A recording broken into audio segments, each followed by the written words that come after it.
Okay, welcome to our panel session. My panelists are all former winners of the prize. We are the alumni. We hope to continue to bring fresh thoughts to the important issues of ethics and trust in finance. Some of us may not be so young anymore, but still full of ideas. Our laureates are from around the globe. We come from Sydney, Australia, where I am, to Brussels, Scotland, London, Milan, and Mauritius. Very briefly, some background to my panelists. We have Andrea Boncone, a paper from the 7th edition giving an Islamic perspective.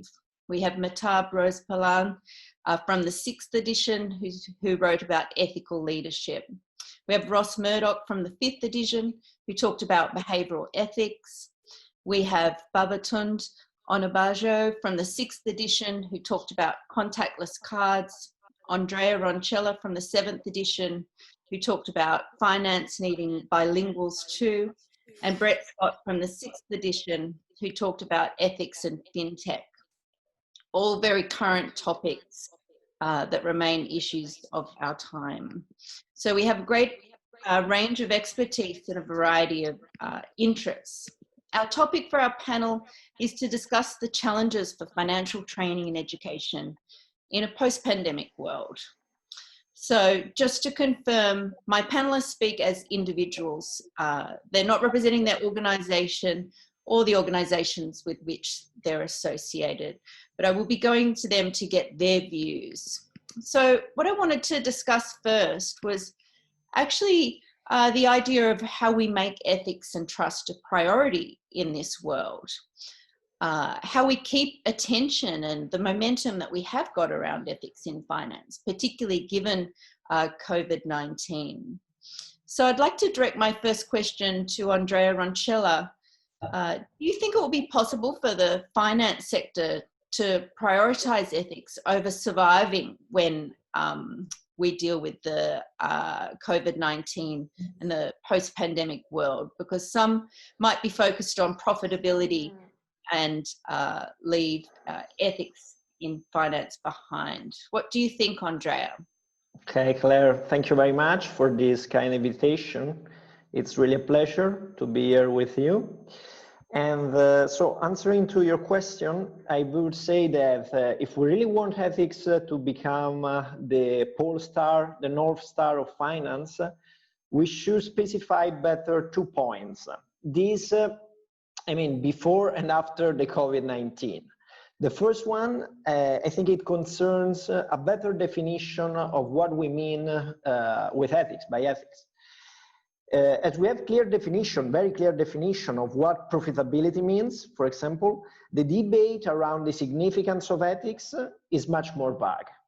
And I acknowledge, and I do believe it's something good, that important steps have been done in recognizing the materiality, even from an economic point of view, of environmental issues, for example, to the extent that we frequently associate unethical finance with a green or sustainable finance. So my claim is that even though this is good, it is still not enough.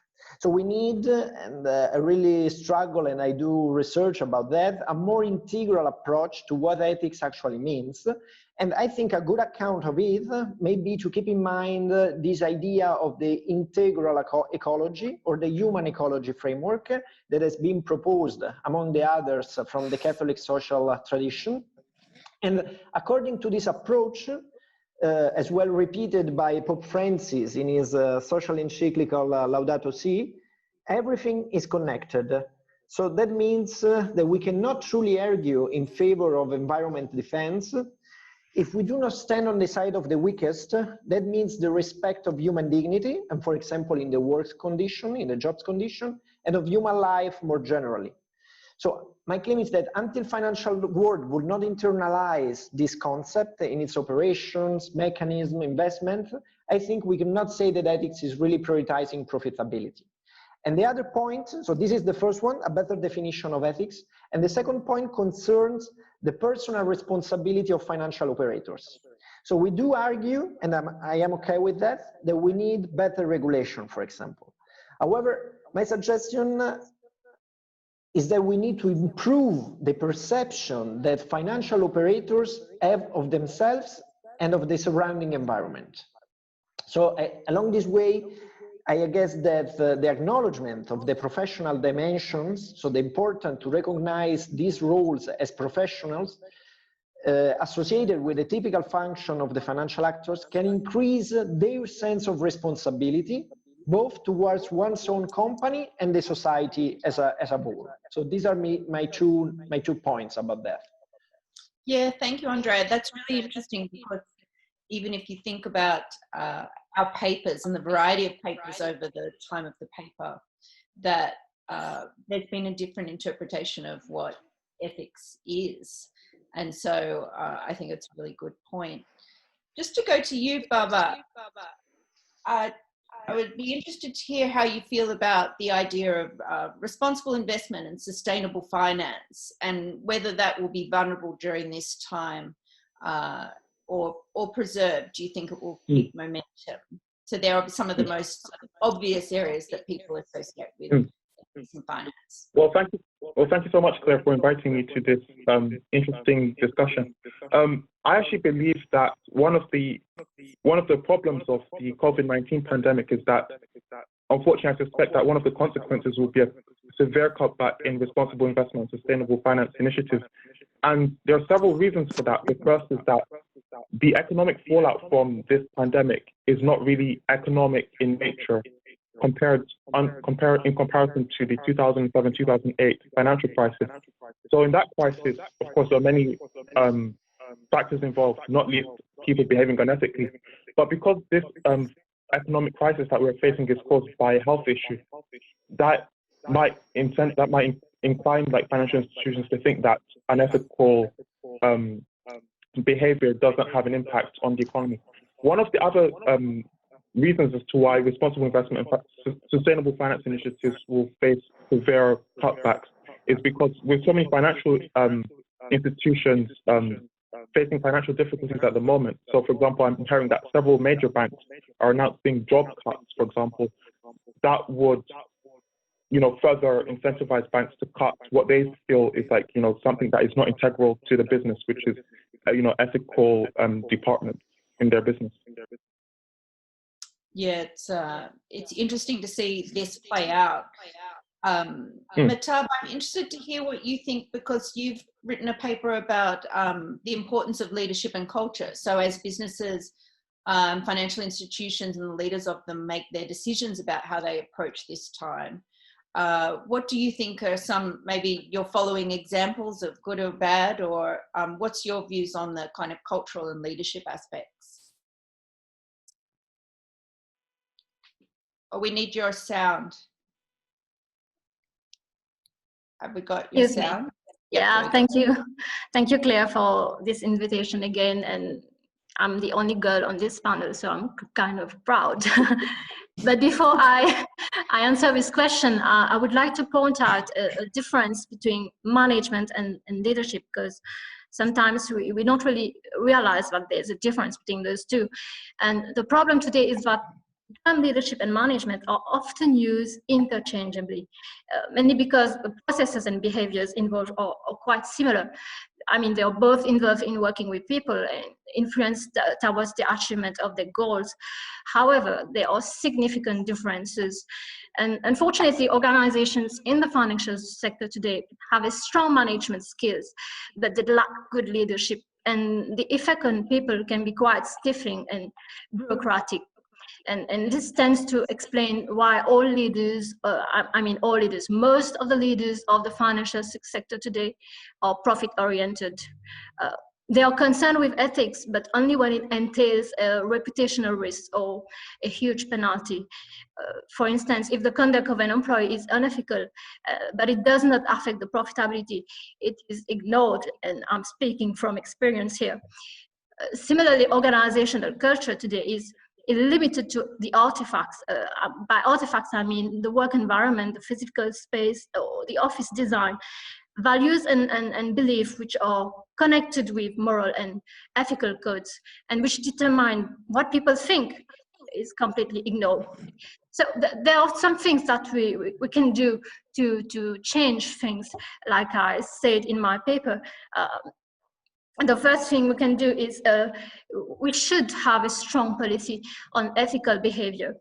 This can create an atmosphere of high awareness on the ethical issues and also develop ethical orientations in both leaders and employees. Especially our leaders today, they should be held also accountable for the action, because this is not what we see in our daily, in the daily life, I mean in the financial sector. And this is going to send a clear signal to how ethics is taken in an organization. By the leader should also be more visible. Yesterday, I've watched the interview of Christine Lagarde on ECB, and she was quite, the good thing is that she was not only visible, but she provided her views and how her organization was helping in this pandemic situation. So by being a tangible role model, you're showing what behavior is acceptable or not, and what you feel about how things should be done. I also believe that ethical rules and conduct should be clear at all levels of organization. Unfortunately, today, we lack ethics training. I mean, ethics training is here to reinforce the ethical code of conduct, but this is not the case in the organization. I mean, at least from my experience. And we need to also instate a protective mechanism for the employees. I mean, we should be encouraged to report any unethical conduct of peers and managers without the fear of being reprimanded. And unfortunately, this is quite missing from most of organizations that I know. So my good example of leadership in corporate culture, unfortunately from my banking experience, it comes from the past. If you're going to ask me now, how do you think, do I have a good leadership model? Unfortunately, I will say no. And because I believe that today we don't see the connection between leadership, culture, and employees. Yeah, it's an interesting point, and perhaps, I don't know, Ross, if you have a view, or the other panelists have some comments to make on this topic. Leadership is incredibly important, I think, at times of crisis.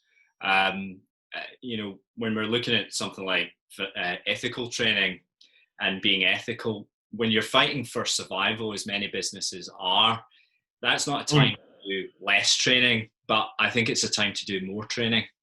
And it's a time when leaders have to step up and show that leadership, that it isn't just about economic safety, but also making sure that values are upheld in the process. Yeah, thank you. So just to move on to sort of the next theme about how we might ensure that ethics and trust in finance remains relevant. And in some ways, we have to make sure this topic continues to be prioritized in the various ways in which we're involved and can influence. I'm interested to know if you think the case for ethics in finance will be easier to make now that we have the lessons from COVID-19 to draw from. Andrea Roncello, do you have a view on that? Well, yes. I mean, as we have heard so many times, I would say that every crisis is also an opportunity. Then, so in this moment, we have another chance to ask ourselves which are the values our society and then our economic or financial sector want to foster and promote. So in my view, the outbreak of the virus strengthened some trends concerning the relation between ethics and finance, both at institutional and individual level. So at institutional level, I would say that we are witnessing the politics return over market fundamentalism in making investments and economics decisions. So this is a real change of paradigm, I would say. And this, of course, would require a reflection on how to steer a smarter, greener, and more inclusive growth. And again, which are the values we want to actually promote and foster?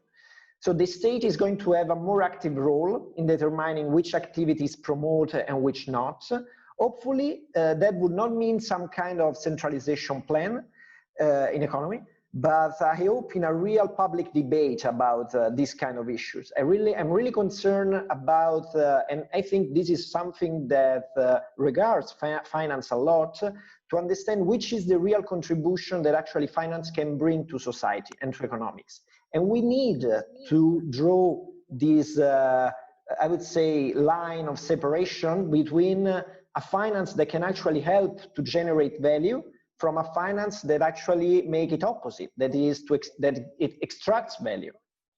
So this would also mean a 180-degree shift in public decisions, and that would be very interesting to observe and to see. So this from an institutional point of view. From an individual one, maybe this is more a hope than a real fact based on evidence or data. But my hope is that this virus can actually make consumers understand the difference between needs and wants. And I hope really it will be an important shift as well.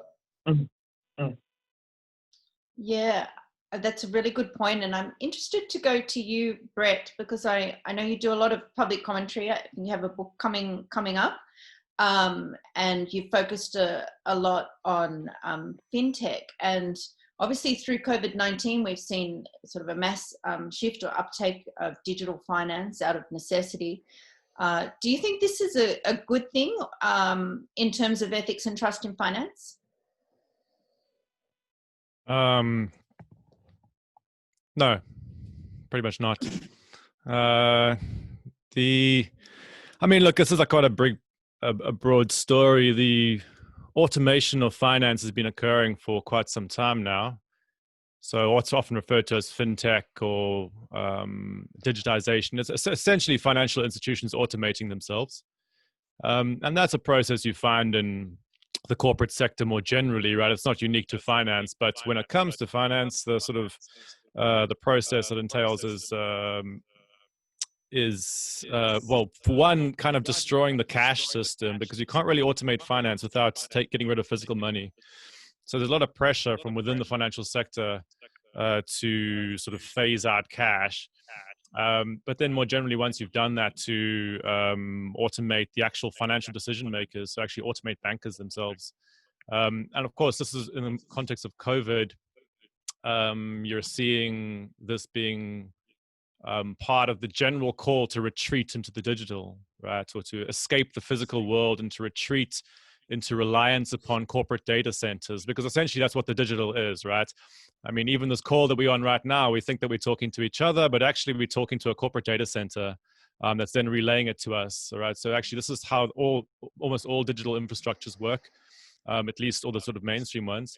And it's the same with banking and sort of monetary systems. All these digital systems essentially entail moving to dependence upon very large players and their essential systems. So insofar as you want to maintain a sort of power balance in society, this turn towards digital, it does not bode particularly well, even if it has some sort of short-term appeal to people who are sort of momentarily concerned about interacting with others. Yeah, it's interesting. And I know, Baba, you wrote your paper on contactless cards, so you probably have a view on this topic too. What do you think? Yeah.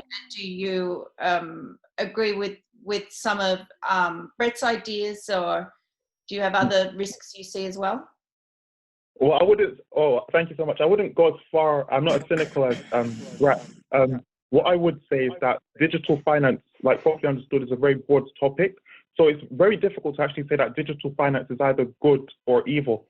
I would say rather we have to determine which aspect of digital finance, is good for society and which aspects of digital finance aren't good for society. So, for example, comparison websites are an example, properly speaking, are an example of digital finance. And I would say that's a good thing in terms of, transparency, consumer knowledge, and so forth. But of course, digital finance also has its darker aspects. So, for example, with the issue of contactless technology. So this is here in the UK, at least, there are several banks that are trying to impose it on consumers. and there's a very real risk of undermining, people's right to privacy. There's also the risk that banks may attain more power than they should ordinarily have. So a recent case study that I can actually think of was when I was reading a major news outlet, and one bank in particular that I won't name had actually closed the account of a man who had about £6,000 in his account. I can't translate that into Australian dollars at the moment, but it's a fairly substantial amount of money, and they closed the account and they never returned it to him. And so that's one of the risks that could potentially arise if we solely rely on digital finance. So I wouldn't say that digital finance in and of itself is good or evil. Rather, the emergence of digital finance, presents new ethical questions that we have to really ask, and key stakeholders have to really consider, how exactly they go about tackling them. Yeah, and do any of the other panelists have a view on this? Because we know it's a really current topic and probably intersects with everyone's papers in some way. Do any of the other panelists have a view on the shift to digital finance, fintech, reg tech? Well, maybe, given that it was in a certain way, it was also the issue of the paper I wrote with my brother. I mean, it's interesting to note that all the financial sector is shifting towards the engineering one. So thanks to all these technology process and technology innovation. And so that brings us to a problem with the education that people actually receive, because if it's truer and truer that more and more people that go to work in the financial sector are coming from the engineering schools and not from the business schools as maybe in the past.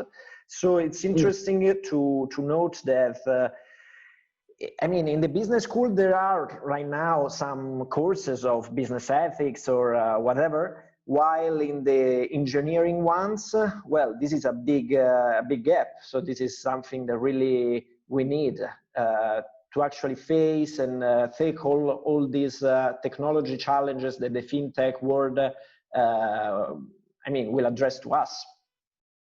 Yeah, it's really interesting.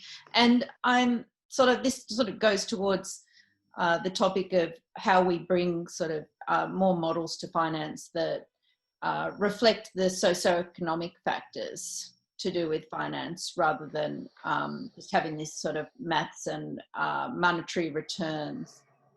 Ross, what do you think about these more integrated models and how we can make the case for them? Well, I mean, what's the fundamental purpose behind training? It's that when the critical moment comes, that an individual does the right thing. It's not a tick box exercise. Often training is a kind of one size fits all approach. And I think, to Andrea's point, one of the real benefits of the financial sector is that people come from a variety of different backgrounds, which is a great thing, and it should be celebrated. But we treat everybody as if they're the same when it comes to training, which it doesn't work, frankly.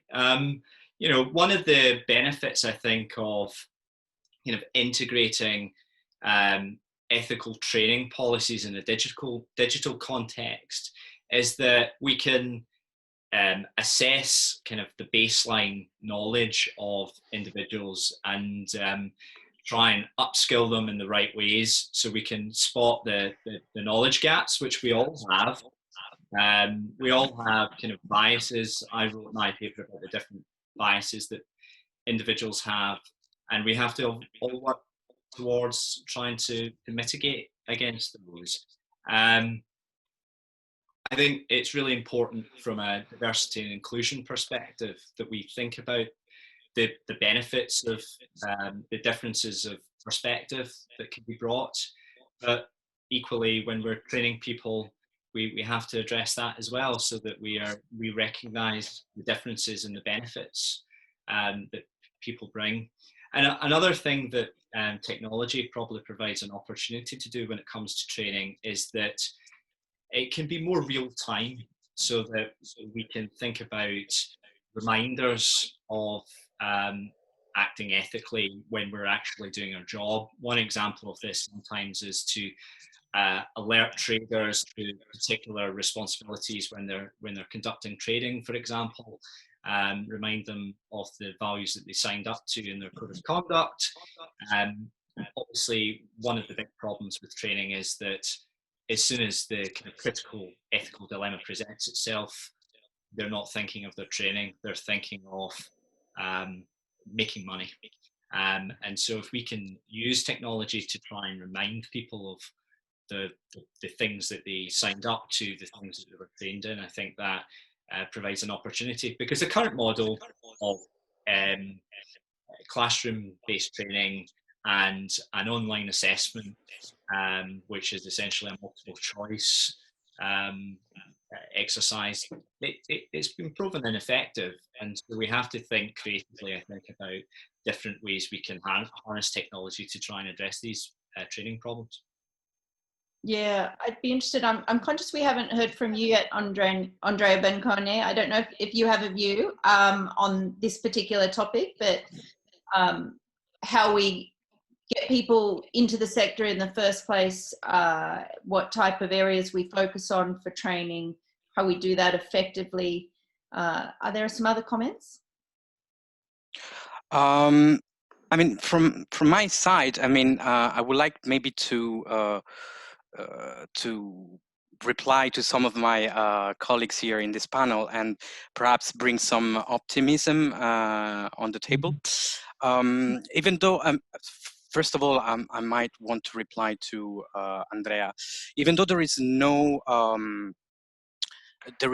agreement on the definition of ethics, I think that if we agreed to use like a very simple definition of ethics as the adherence to a set of external rules provided by a certain domain, then we can discover the practical dimension of ethics. Indeed, there is like a broad family of thinkers who developed this sociological body of knowledge known as practice theory. And the aim of this big family of theories is just to analyze the way we human beings interact with each other in our collective life. And so to discover somehow the practical dimension, it means that we can at least try to provide a definition of what a practice is. A practice should be an activity that is somehow replicated over the time, and that is shared among a great number of people. And why do I want to focus on that? Because here I can make a clear analogy on the recent pandemic situation and the way we as a society were able to flatten the curve. How was it possible to flatten the curve during this pandemic situation? Basically, people had to follow a rule which was like very simple to understand, and yet very hard to practice, like stay home. Yeah, we had to stay home, good. It was not enough to stay home just for one day. This activity had to be carried out over the time, and most importantly, it wouldn't be enough if only I would have stayed home. Like the majority of people needed to stay home and respect this rule in order for the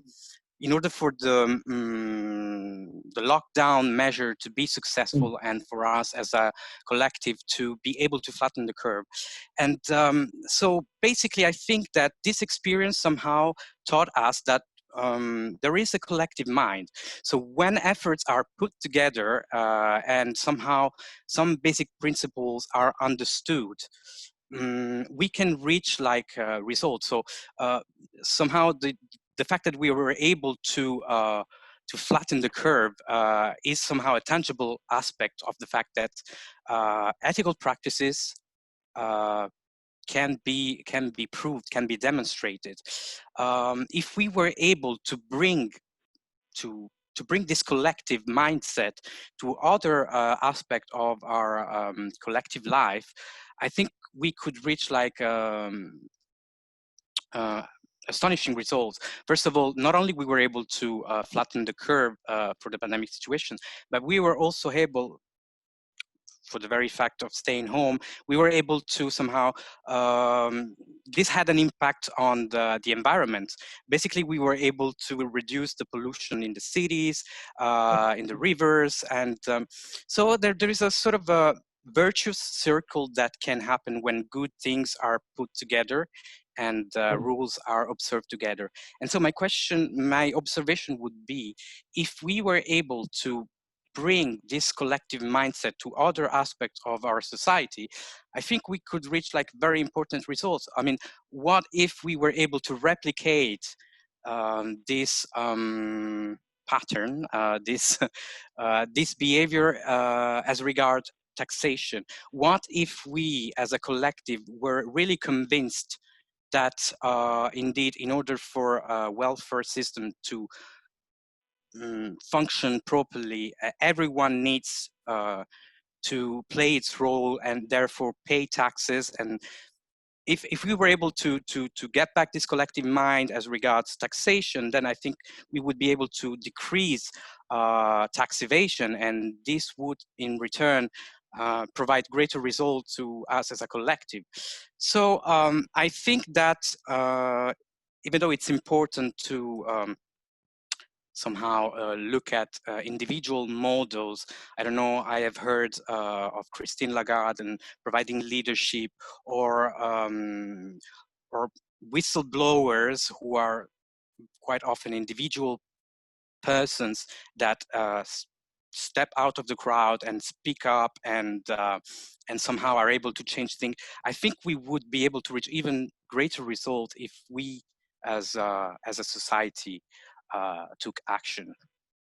Yeah, thank you, Andrea. Matab, I'm interested to hear perhaps your views, you know, going from the power of the individual to the collective and the impact on a culture, whether it's, you know, a culture at a national level or within an organization. What's your views on that in response to Andrea's idea about this collective goodwill that perhaps we could harness for good into finance? I will tend to agree and disagree at the same time, because one thing I know is the financial system is built up based on individual like you and me working in an organization. We each comes from different background, different culture. Maybe not you, but for instance, in Mauritius, we have so many cultures, like Hindus, Muslim. We all have our belief. So to have a collective thinking with regards to an issue, for instance, like ethics, it's going to be quite difficult as such. It's going to depend on the person's background, like I said. Speaking about whistleblowing in an organization, I still believe that whistleblowers are not properly viewed in an organization.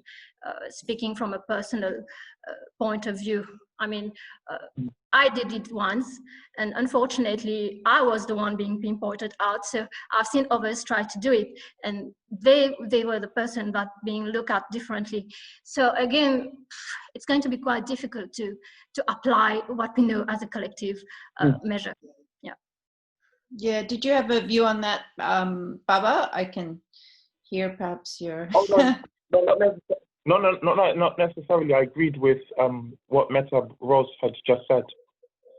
Yeah, it does seem to be sometimes a common experience with whistleblowing, and I must say, in my work in ethics in finance, some of the other great champions of ethics in finance have been former whistleblowers. So yeah, it's definitely not always a good experience, and I suppose we've seen different forms of regulation try to go towards that issue in terms of financially incentivizing whistleblowing, giving more legal protections. But it's interesting because it's one approach, but obviously we want an ethical system that doesn't necessarily, you know, have to rely on whistleblowers, which is really a last sort of area of recourse.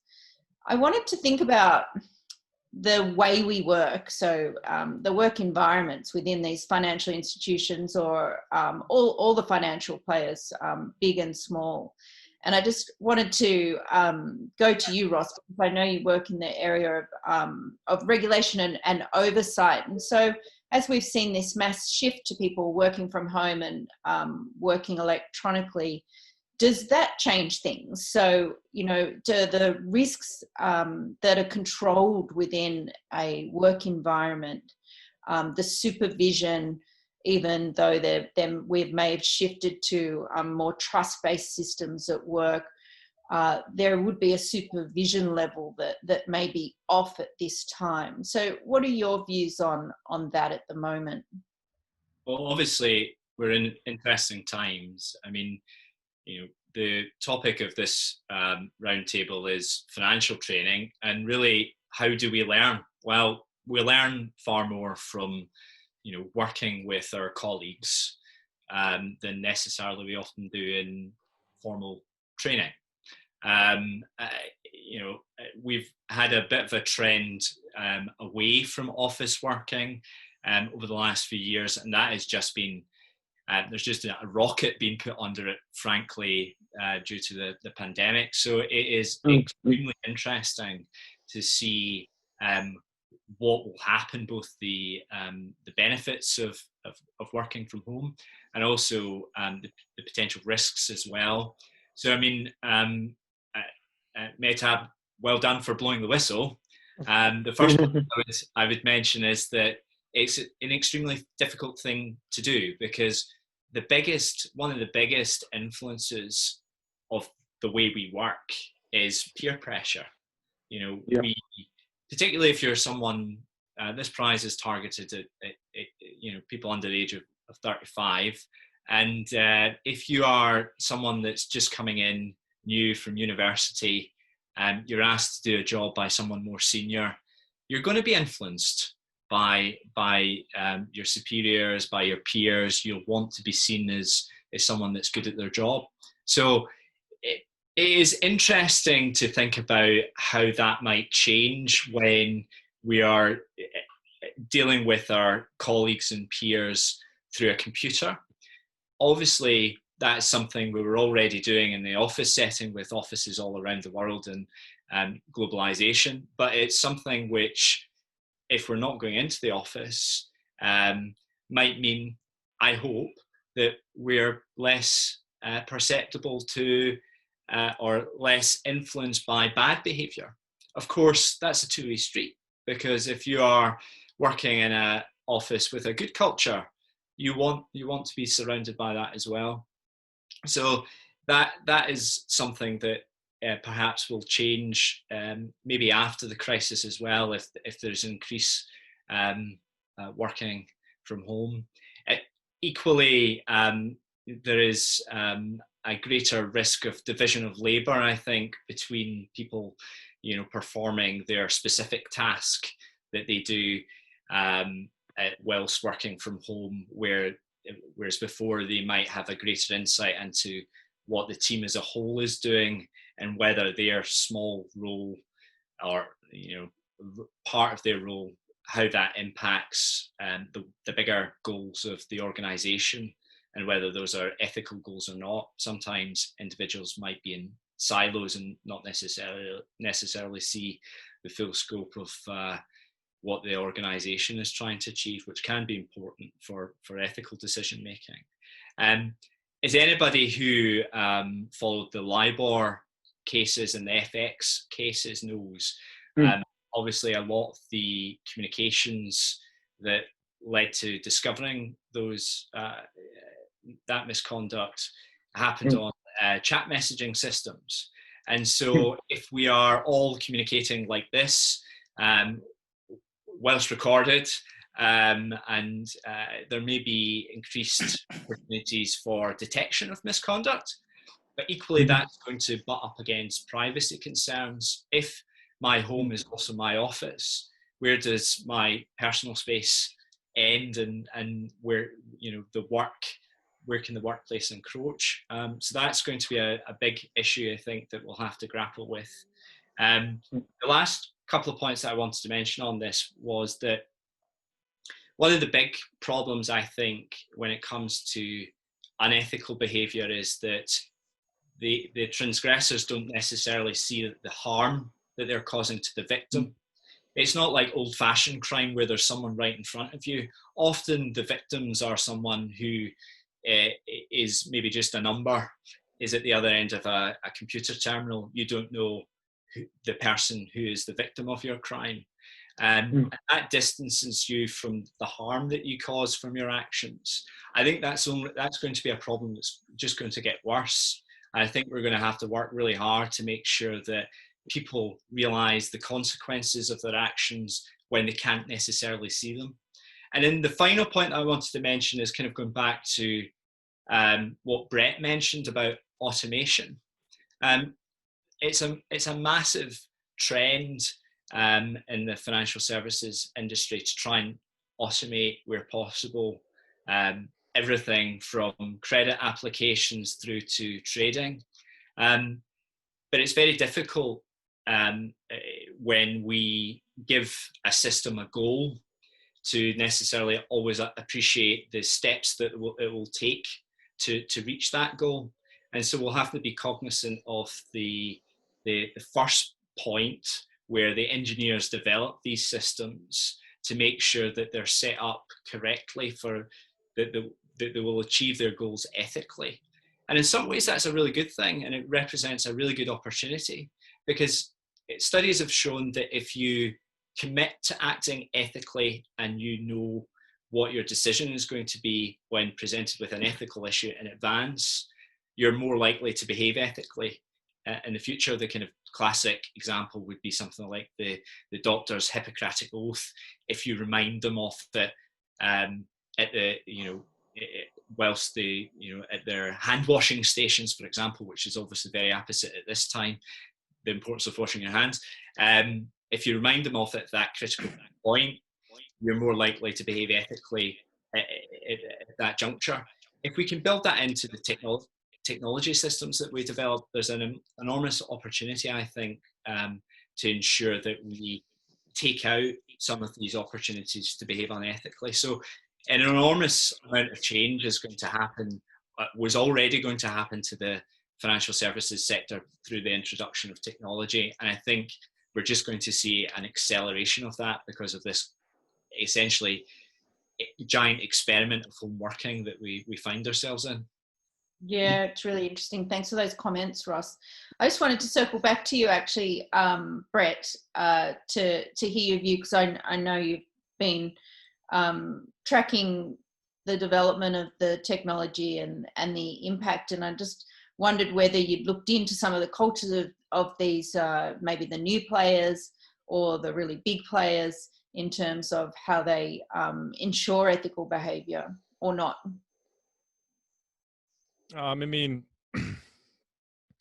Look, I have a slightly different, I tend to come from quite a sort of structural, quite like Marxist-y approach in a lot of my work. So I often don't really care what they think about what they're doing. Like, in a sense, like, I'm sure there's lots of fintech startups who think that they're doing good things, and I'm sure they're nice people and so on. But the broader issue is, like, the structural issue is that in a large-scale corporate capitalist system, corporations, regardless of what they want, will always try to automate. They have to. It's just a sort of structural feature of how the system works. And you can then paint a story on that and say stuff that people want this and it's good and so on, but that doesn't really matter. The point is that it's going to happen, right? Well, at least in a sort of structural sense, there's a huge internal pressure in the economic system for that to happen, because corporations are always trying to cut costs. All right. I appreciate what Ross says, like, okay, if you accept the underlying statement that corporations will always do this because they're sort of like machinic type entities that are operating on a market and have to compete, then fine. If it's going to happen, we should try to like hard code ethics into fintech. I mean, that's what the title of my paper was. Try and at least hard code the stuff. And I mean, the alternative, of course, is that you don't. In reality, if you ever look at most of the fintech sector, none of them pay any attention to ethics. They just pay attention to convenience. What they care about is speed. All right. And that's the only thing they market on, because they don't try to appeal to people on any sort of sense of, you are a citizen and you need autonomy in your sort of daily life. What they're talking about is you're a consumer in a market and you want speed because everything around you is accelerating, Okay. And that's the sort of how the stuff gets marketed. And that's partly what creates the acceleration that will then make people have to buy into these things, right? That's quite a sort of tricky point to convey. But the basic gist of this is what's going on is this sort of the finance sector is all moving in this direction. So I guess when we're thinking about ethics here, like there is a risk that I think what Babatunde was saying earlier, I really disagree on this perspective of technology where it says like technology is neutral and it's kind of like how you use it that makes a difference. This in like technology critique circles, this is just not accepted. Technology has embedded ethics in it regardless of how people use it. Actually, it structurally does things to economies, and actually even if you have good intentions, it can create outcomes that are increased concentration of corporate power, all sorts of stuff like that. So I'll be very wary of like that line that it's how we use technology that makes a difference. It's like it's very popular in the mainstream, but I think it's a very risky line. We should be looking at what is the overall effect on people's psyches, on your political power, on your sort of sense of self in a society where everything becomes automated and where you increasingly have concentration of power in extremely large institutions. And essentially that's what the fintech sector is actually working towards, because it builds on top of the existing financial sector. It does not bypass it. It actually channels things into it. So this is the big thing we need to like be looking at, and how we contest the concentration of that power. Yeah, thank you, Brett. It is, there's definitely, I mean, it's on the radar, and it's interesting because we have a sort of global debate about the ethics of AI, and various councils and commissions set up to look at the ethics of AI, and there is an aspect of finance to that, but you could say that the ethics of finance is as big an issue, but perhaps not as much of a concerted effort globally to agree on any principles around it. I'm conscious that we're sort of coming to closer to the end of the panel, and I just wanted to talk about in our final part, just talk about maybe it's a bit of a burden, but proving that ethics matters. Sometimes you need to try to do this if you're a bit of a champion for ethics. So I did want to go to you, Andrea Bancone, just to ask, how can we do this, and how can we prove ethics matters? Do you have some ideas around that? Yes, I do. I mean, if going back to my previous intervention, I mean, if we think of ethics as practices that are being carried, you can already get an understanding that these practices are somehow shared among people. Okay, so they become sort of rituals, but you can really quantify the fact that these practices are being carried by a majority of people. So if we transpose this into ethics, I think that it is very much the case that ethic matters, and that it can be proved indeed, because once a good practice is shared among people, it sort of become contagious. The fact that I see my neighbor respecting, I don't know, the confinement measure, it's also an indication that I should be doing this. So the pressure, the social pressure, somehow, it's also a feature that it's embedded in this view of ethics as a number of practices that are somehow shared and carried over the time. And then, of course, there is also the intervention of single individuals who every once in a while indeed step up and take action and speak up and try to change the status quo. So I think it can only be it's only true that indeed ethic matters, and that it has positive outcomes to our collective life. Yeah, thank you, Andrea. I think that's a good point to finish on in terms of our discussion, because in a way we've responded as individuals to the call for ideas about ethics and trust in finance. But our ideas to float and to make an impact in the world need some collective will behind them. I just sort of, in the spirit of the prize, really wanted to go back to each of you and give you an opportunity to talk about some of your new ideas or emerging thoughts about promoting ethics in finance. Some of you, your papers are still quite new, but others might be sort of shifting off into new areas or feel more confirmed perhaps about where you were. I might start with, so we will hear from each of you. I just want to hear, what are your new ideas? We might start with you, Baba, because I think you might have to leave first. Yes, sure. So currently, as I mentioned earlier, I wrote my prize-winning essay was on the issue of contactless technology and the risks and I guess unethical complications that could derive from it, from banks trying to impose it on consumers and households.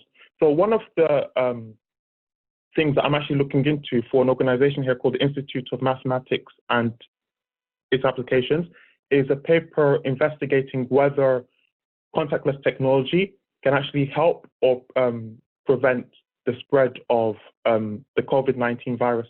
So currently here in the UK, many banks are using the COVID-19 virus as a justification for further, reducing the access to cash and further widening and imposing contactless technology on many households, including, groups that are not particularly fond of technology, such as the elderly. So my paper is actually trying to look into whether this claim that contactless technology can actually reduce the spread of COVID-19 whether it can reduce the spread of COVID-19, whether it's actually, statistically evident or whether it's not. And actually there is some evidence that it's not. So I think the Central Bank of South Africa have actually looked into it themselves, and they've said that the risk of catching COVID-19 from cash is quite minimal. So it'll be interesting to see it for myself, and I think the paper should be published sometime either in July or August. Great. Okay, thank you. That will be really interesting, very current. Might go to you, Mehtab, next. I don't think we should, I don't believe there's a new idea of promoting ethics, because I personally believe that we should rebuild on previous foundation. I've talked a lot about leadership and culture, and as a previous whistleblower, I think we should reinforce the measures around anti-money laundering policy, whistleblowing policy, and we should do a lot to protect the employees that dare to stand up and speak, because as I said, there's a lack of protection today. With the coronavirus, especially, people won't speak up because we are going to fear, am I going to lose my job? Am I going to get furloughed or laid off? So I think we should focus on how to protect the employees on an individual basis. Yeah, thank you. Should we go to Brett? Do you want to make your sort of comments about where you're at? Sure. I mean, maybe just the only thing I'll say is that one of the most fascinating things about this crisis, or potentially positive things, is people have got a very heightened sense of interdependence right now. And I love the fact that this is challenging the traditional narratives you find in kind of like lazy economics, which sort of imagines people are individuals and imagines they sort of walk around like detached objects in a market. Also like atoms that just sort of like wander around. And so there's, and I think that sort of economics view of consumers who like bump into each other in markets sort of only makes sense if you take for granted the extreme levels of interdependence people have. So the fact that we all actually exist in a giant mesh of interdependence. And I think right now, this is the first time in like decades, people have sort of appreciated that. Also, it's the first time in decades, I think Andrea was noting this about, that's the first time people see how states underpin markets. The banking sector just basically collapses unless the state saves it. So this is like, those two things in themselves open up a lot of creative space for people to start advancing new types of ideas, whether it be, actual sort of state policies, from like basic income and so on, through to sort of alternative finance, things where you try to build, an alternative currency, like a mutual credit system and so on. But I think in general, the atmosphere is quite well primed for people to actually experiment in positive new ways in finance. So yeah. Yeah, okay, great. We got you to a more optimistic conclusion there, Brett. I feel like I kind of maybe achieved something.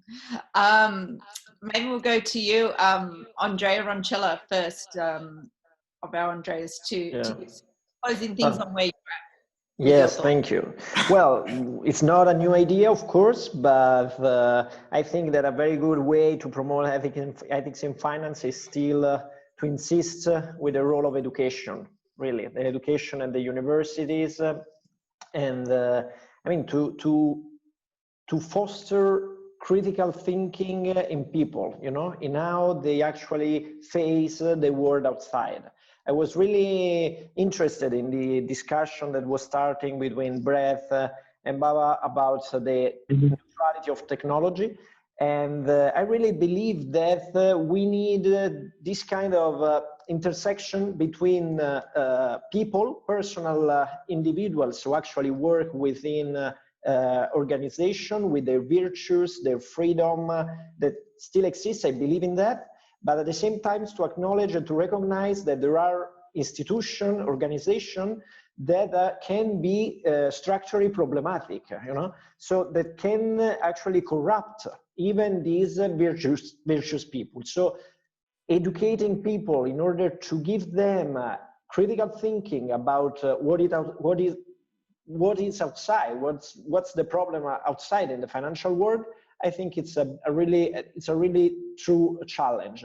And well, in my field of research, I study and try to apply all the virtue ethics dimensions in the financial practices and the financial institutions.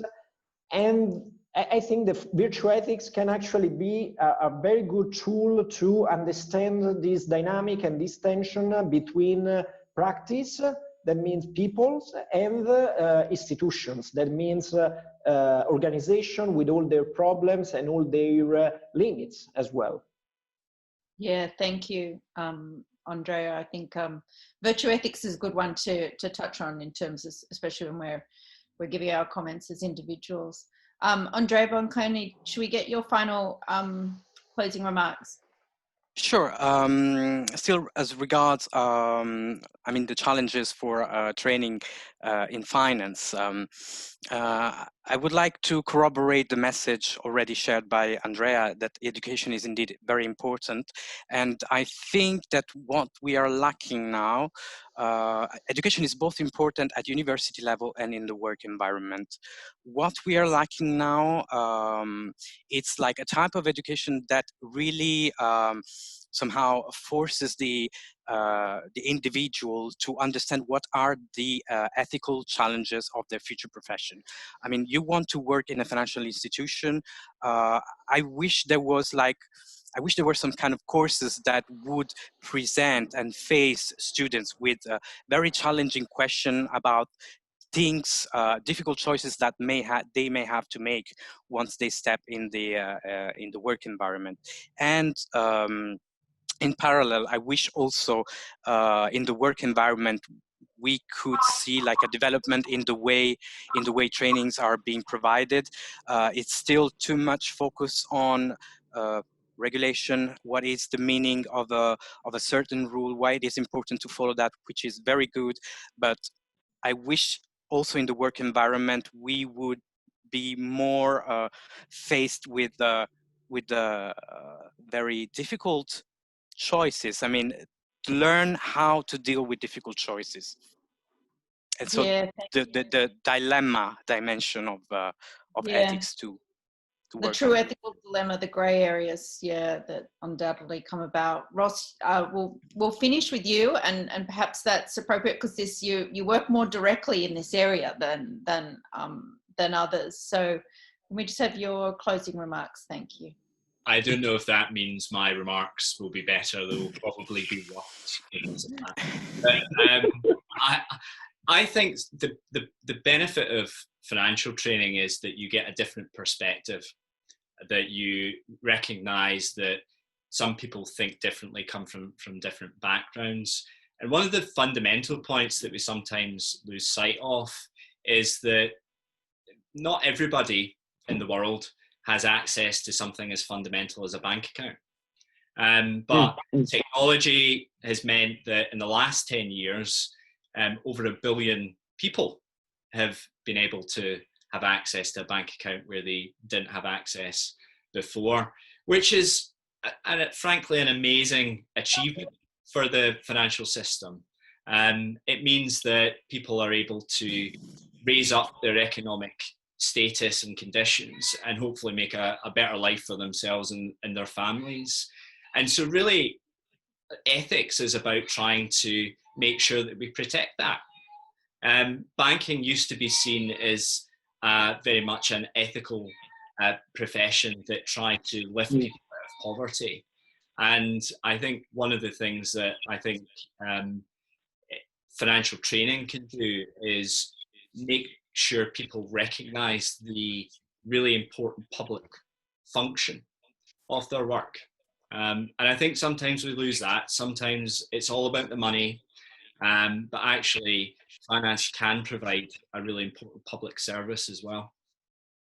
Yeah, thank you, Ross. And I think we've definitely seen, and we're seeing now how much finance matters to society, which is why this remains such an important issue. We're right on the hour, so I'm going to conclude the panel there. Thank you all so much for your time, and I encourage you all to encourage others to make submissions and write papers for the prize, and hopefully we can promote it in our networks and get some new thoughtful pieces that we can translate into our areas of influence. So thank you for your time. Thank you, Claire. Thank you. Bye. Thanks. Bye.